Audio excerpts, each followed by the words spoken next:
Friends, colleagues and listeners, here we are again. Another week has flown by and I've got Mr. Dixon in front of me.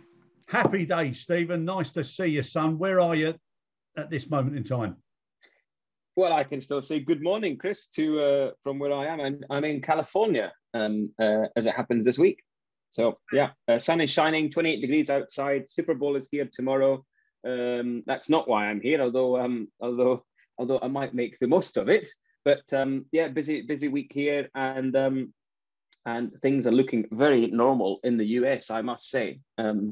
Very different to the last few weeks I've spent in Asia and the Middle East, where still a lot of, let's say, restrictions and masks and people sort of, being applying a bit more caution. Here, it's throw caution to the wind and get back to normal.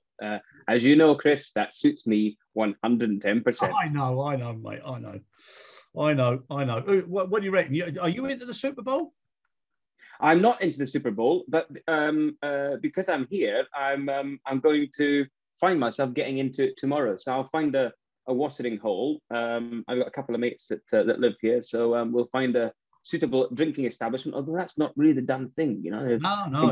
In California, they don't really get. If you give a glass of wine at lunchtime, they give you a dirty look. So, oh, you must be from England, So, we don't do that here. I'll have a sparkling kale juice, please, for me. So I'm going to see that tomorrow. But I guess you must have been from your time here living in Atlanta previously, were you, Chris, in Miami? Yeah. No, I loved it. I loved American football, Stephen. I've played as well for quite a few years. I love it. I know lots of people don't understand it and they think it's stop and start, and especially the rugby fraternity, they're not sure about the helmets and stuff. But it's a tremendous tactical rugby. game. Well, we could talk about the rugby, Chris, or would you rather not today? We'll come to that in a minute, mate. I've just got back from watching my son play, and then watching the Ireland-France game. Gutted, absolutely gutted. Too many penalties. It was one try adrift, wasn't it? Yeah, 2017. Yeah, penalties away in the first half, and such a shame. Can't even bring myself. There we go. Well, I was up at 6:30 this morning watching the Wales Scotland game, so that didn't go particularly well either. Anyway, tomorrow I believe is England, so that'll be a but that'll be a walkover. That'll be a walkover. But anyhow, listen. So what we're going to talk about this week, I think one of the things we've got to talk about. We've mentioned sustainability for so long, but Steve, these pay deals and these threats of strike and stuff. Okay, that's necessary now, perhaps, and it's very short term, but that's going to be difficult to sustain over the years to come. Well, look, I mean, I think a couple of weeks ago it became clear and became public, and we spoke about it. It was an 8.5% pay award that Swissport had awarded its staff, and the GMB were very supportive of that, of course, and were very positive, about its sort of reception amongst the workforce. On the back of that, I think we saw, Unite probably clawing at the same sort of tentacles for their members, and rightly so, Chris. If I was in their shoes, I'd be doing exactly the same. So we did see the threat of, I think, strike action in the UK this week. Might have been more broadly, but the UK this week with Menzies. I think that has now been averted. Unite have confirmed that they're now in talks constructively with the company. So good luck to Mervyn and Philippe in closing the a reasonable deal there with the members. But I think the problem is bigger than that, Chris. It's not just about whether it's Menzies or Swissport, WFS or Donata. Actually, this is indicative of the broader market conditions. So, particularly where we've got full employment in a lot of countries in Europe now, very low unemployment. Great for the states. I mean, great for the welfare bill, which is helpful after the coffers probably have dried up after supporting of COVID recovery. But with that then comes the challenge of where does one find the labour in the workforce? Well, when there are competing industries that are paying above market conditions in our industry, Chris, you can understand why these employers are having to make these kind of settlements that have been, sort of unprecedented, if you like, haven't been seen to that scale before in my I was going to say 24, 25 years in the business, 24 years in the game.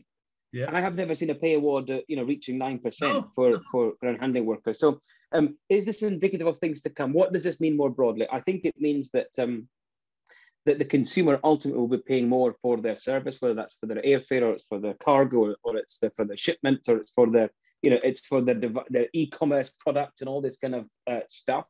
I think it also means that that the customer airlines, in our case, Chris, will be having very solid conversations with their service providers about how to further reduce or optimize engagement standards and man hours and man requirements. I think it also means there'll be more emphasis on technology and innovation. Now, all those things are good things in order to kind of minimize and offset some of the impact of the pay award. But I don't think they'll be able to. 8.5% is difficult to find in a low margin business where we were already operating at minimum sort of manning standards.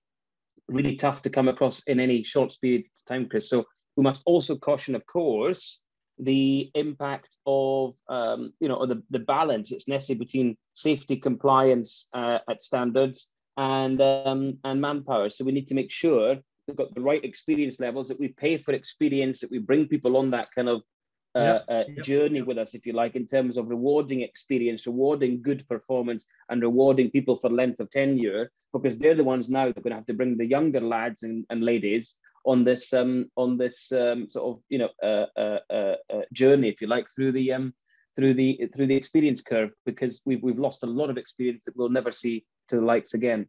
I agree, Stephen. I think the industry's missed a trick here, because if they're almost being held ransom to these salaries and these agreements, I don't understand why they didn't link it to performance and customer service and certain criteria.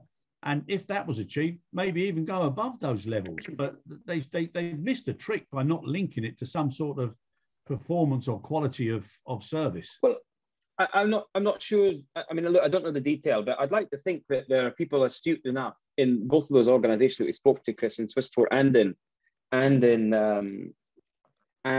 Menzies, that can drive some of that thinking and drive some of those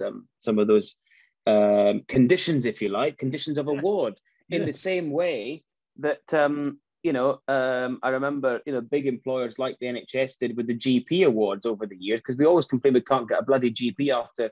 You can't get one after sort of 8 a.m. in the morning. You can't get one before 3 p.m. in the afternoon. So when do you get a GP? It's ridiculous. So I think the government years ago, I remember locking in real sort of conditions about more flexible working and extended hours and nighttime work, and the GPs were up in arms that they had to work beyond 3 o'clock in the day. I mean, this was incredible. But what it did do, Chris, is it meant that I could get access to my GP at 7 p.m. or 8 p.m. at night that I could never do before. And whilst there was a little bit of implementation sort of rockiness, I think to the large extent it worked really well. Post-COVID, different story. Of course, we've got another problem on our hands. But those kind of things are pretty standard in public sector. The reason I'm making that sort of comparison or using that as a proxy is, if the government can think in that way, Chris, which they're not very smart people there, then for sure the private sector can and should be thinking along those lines. Yeah, no, I agree, Stevie. I mean, I certainly hope so, but there's a little bit of me that thinks that maybe it's not been as clear as possible, because if people are now going to get the awards and they're not going to engage differently or realise that they're critical to the success and sustainability of their company, it's going to just go round and round in spirals. But Chris, I mean, we went through years of I remember sort of the ground handling crises that we had in the mid 2000s. When we lost a number of ground handlers, and that was because the margins went there. There was below cost pricing. I mean, I really do hope that we don't ever see that again. I mean, that was unsustainable. However, there has to be a balance, I think. As airlines have sort of driven down pricing, and they'll often do so through volume or introducing sort of self-service capability or the like. I mean, there has to be something to give. I mean, it's not.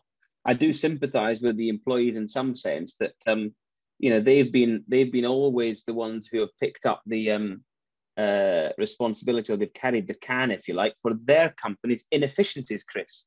So their company's inefficiencies and their overheads, whether it be in Runcorn or in Edinburgh Park or at Heathrow West, therefore I'm talking about all these these businesses with their fancy offices and their lots of fancy titles, VP this and SVP that, and nonsense this and nonsense that. The reality is that the guys on the ground, the guys who are out there, in the pissing rain, loading the bags on a wet Saturday morning, are the ones who are not, being the one. They've been the ones that've been asked to give up more and more. I think there has to be more of a balance, and therefore, I don't think there's anything wrong with paying people additional for their T&C. But what we have to do is ensure that that the productivity gains that are seen in those areas are, if you're not like matched or reconciled with what happens in head office, because I see lots of waste in head office of many of these people. Yeah, no, I agree, Steve. I agree.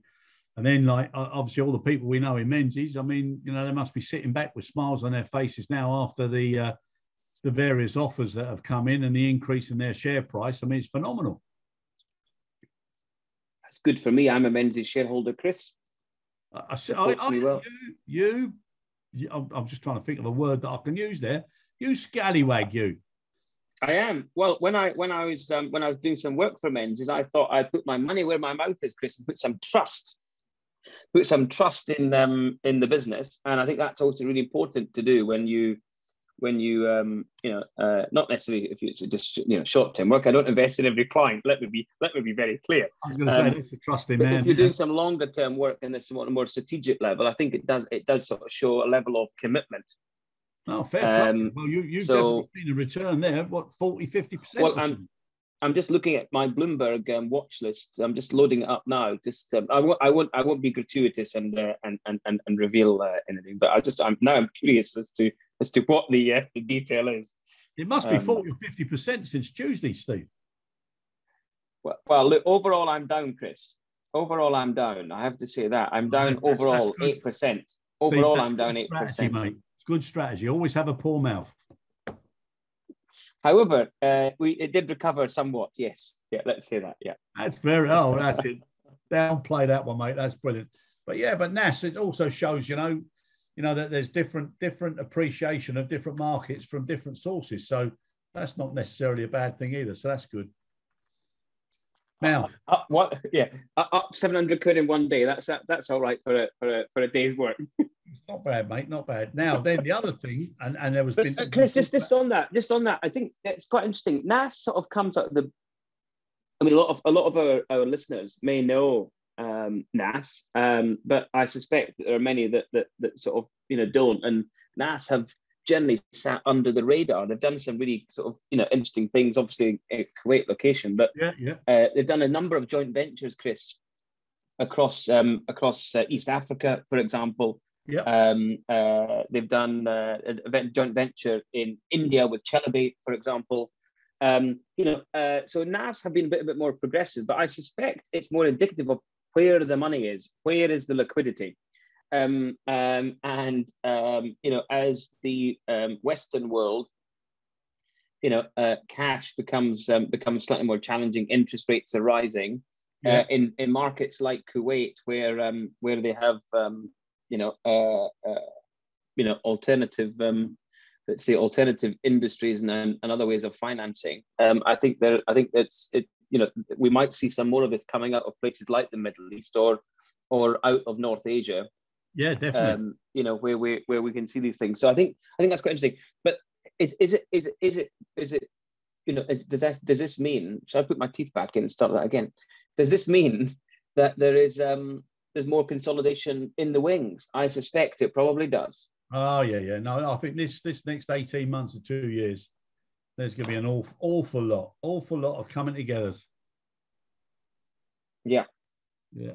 So now something that I know you're going to have a comment on, but this really, comment? Yes, surely not, Chris.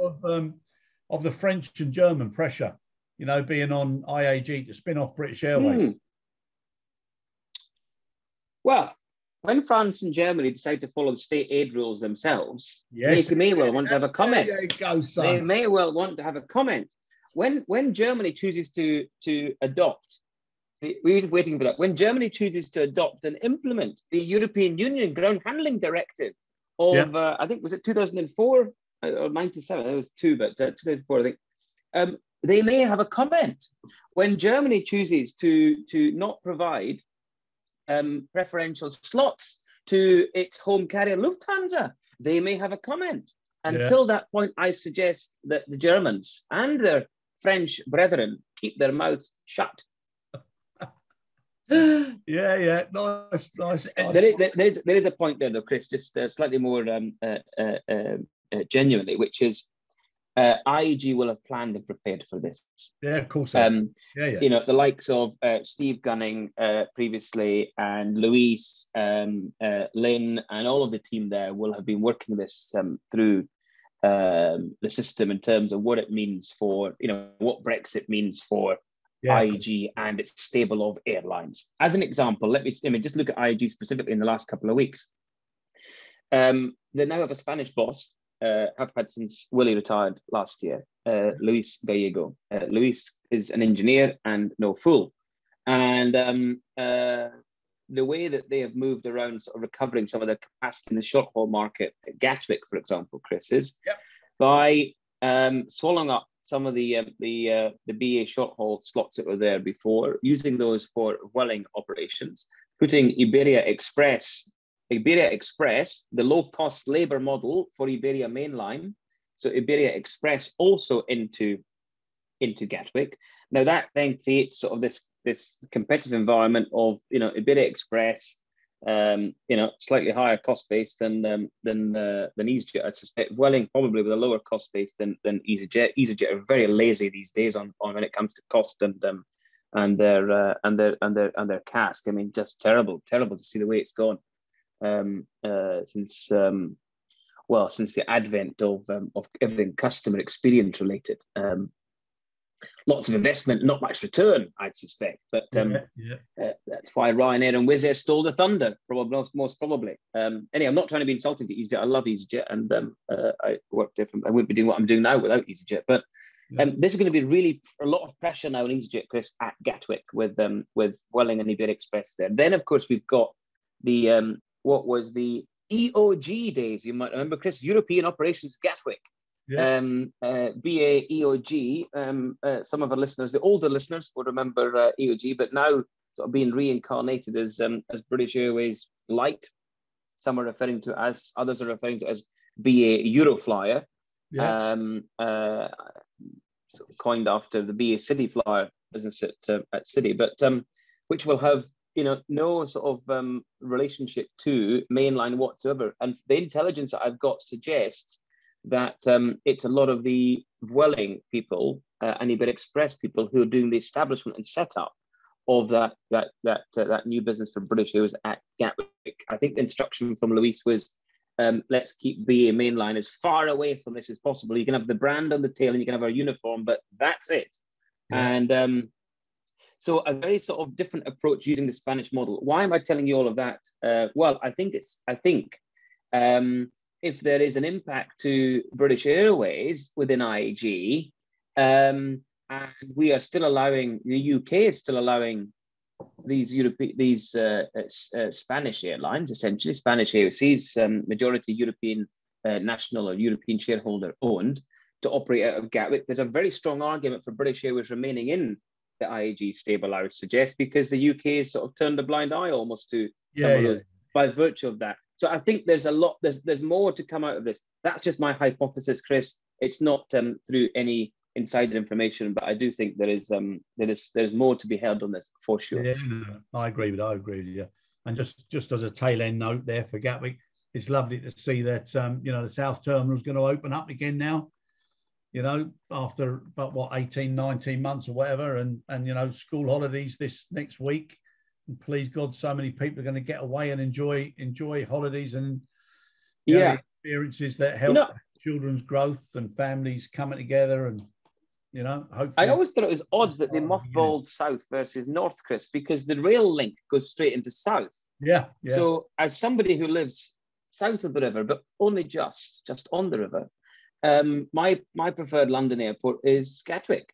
So I can be in the BA lounge in about 25 minutes from the train, but within 1 hour of or 45 minutes of leaving my house, which I can't do at Heathrow. So I'm really happy that's reopening again. The curious thing is EasyJet will now operate from 2 terminals. I find that a little bit, again, indicative of their complexity. If that were Ryanair, I know what Ryanair would be telling Gal, you can feck off. You can feck off with your 2 terminal plan. We're consolidating in 1. You can feck those other airlines right out of there and move them to another terminal, not us. What is it your T-shirt says, Chris? Oh, well, really, that shouldn't be on there, actually. It was, it's like my background, obviously, and it was a colleague at London Irish, and when the O2 shirts came out for the England shirts, he put that on an Irish mock-up shirt. So, but I do know that Irish people don't think that is a swear word, so I got away with that. They don't. Yeah. That's how we get away with. That's how we Many get things. away with being a little bit more direct than people think. Yeah. Now, something that obviously both of us, Saudi, we've got a lot of time for Saudi, but terrible to see or to hear, shrapnel injured at least 12 passengers and workers, after a Houthi drone was shot down above the terminal in Abha. Was this in Abha? Yeah. Abha and Hayal get a lot of it, I'm afraid. Yeah, terrible. Most of it goes unreported. And there's a lot more to it than can be disclosed publicly, Chris, on this forum. But difficult operating conditions, let's say, for airlines in Saudi Arabia. Yeah, no, it's the whole world now seems to be going into more turmoil, and now with this Ukraine, Steve, my God, what's going on? We just come out of something that affects everybody, and then you need a little bit of breathing space, get everybody back on track again, and more conflict. It's crazy. Yeah. Crazy. I agree. Crazy. Well, what's that going to do to airspace again, Chris? Yeah, exactly. You remember, actually, it's not far from the anniversary. The anniversary of MH17 that was shot down over Ukraine by the Russians. Not by the Ukrainians, but by the Russians. That was on a flight from Amsterdam to Kuala Lumpur. That was the second of 3 air crashes that year, and I think it was in May or June sort of time. So yeah, we're not far from that, and here we are again with airspace closures and reroutings, and a lot of airlines cancelling flights. But then in the same breath, the British government and the US government are now asking their citizens to exit the country immediately. But say, well, all the bloody flights have been cancelled. Yeah, no, so here we are again, yet another debacle. Managed by most thankfully not by Dominic Raab this time, because he was asleep at the wheel when it came to Afghanistan, but with the lovely Elizabeth Truss, no doubt. Good tea. But it's such a shame as well that there's so much involved, because I was listening to a show and they were saying about they can't afford to have anything to do on the ground, God forbid if something goes wrong, which is why they're telling everybody they've got to make their own way out now, because they can't afford to have any equipment, any aircraft or anything there. God forbid it kicks off. Yeah. I mean, it's such an awful thing at the moment. Why can't we just now take a breather for a couple of years, all get back together, start caring about things that matter, and and take the foot off the accelerator pedal while we're going over a cliff? It's crazy. Anyhow, we won't be able to sort that one out, mate, but we can do as much as we can and help where we can. So we'll leave that to Boris and Joe, shall we? Yeah. No. Oh crazy. gosh.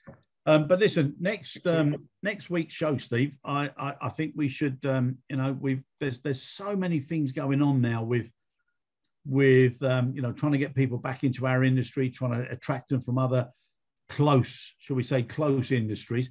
But we've got so many shortfalls, not because of just putting barriers up, but having regulated and security based businesses. Even the blooming ID passes take so long And when people have got choices with other employers, they don't want to wait for that amount of time.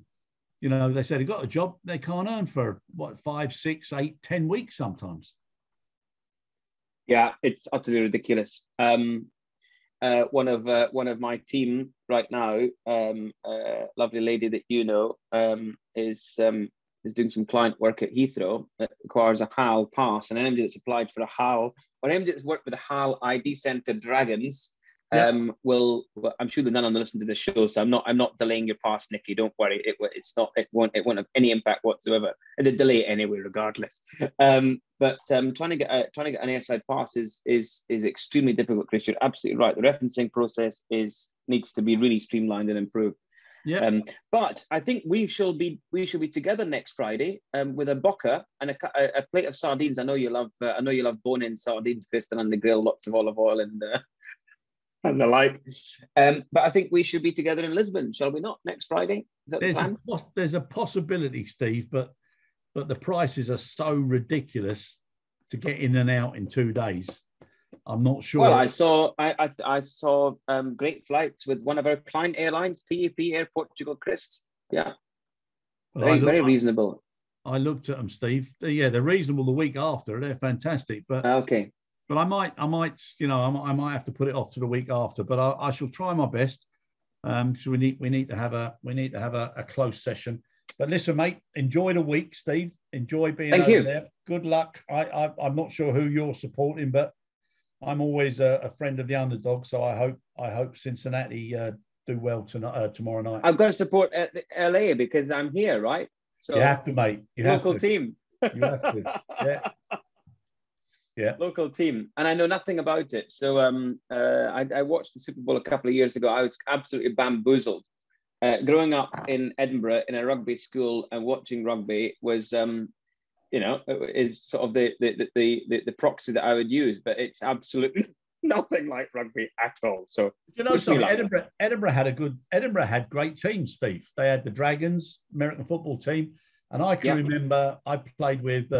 I'm not sure whether it was Heathrow Jets or West London Aces, and we went up there and we played them in a national quarterfinals, and we had a hell of a game against them. It was brilliant.